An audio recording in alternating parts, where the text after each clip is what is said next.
Bonjour. La terre a donné ses fruits, ses grains, ses tubercules pour nous nourrir dans l'hiver.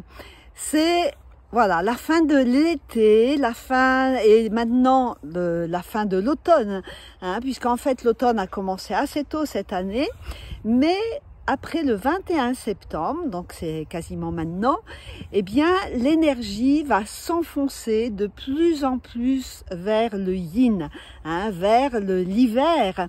Et donc l'automne va commencer à se faire ressentir beaucoup plus à partir du 22 septembre.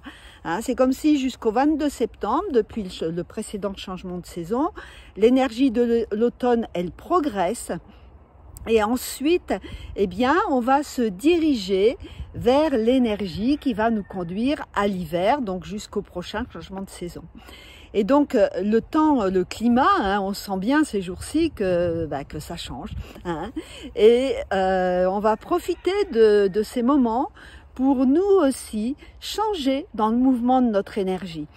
Jusqu'à maintenant, on pouvait sentir que voilà, les jours raccourcissent, que peut-être l'énergie change en nous, en soi.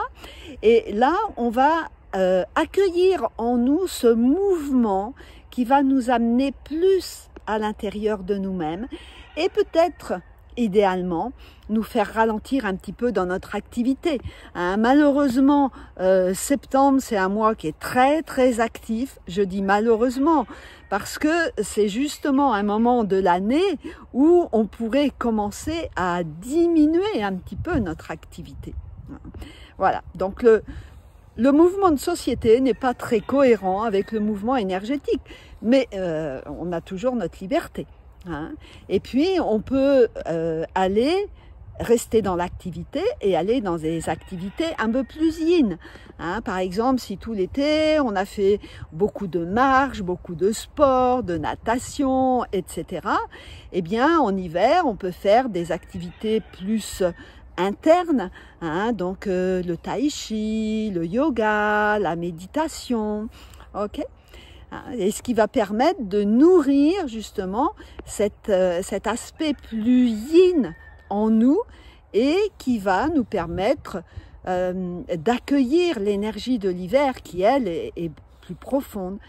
Et c'est intéressant pour nous de suivre les mouvements de l'énergie dans la nature de façon à être en cohérence.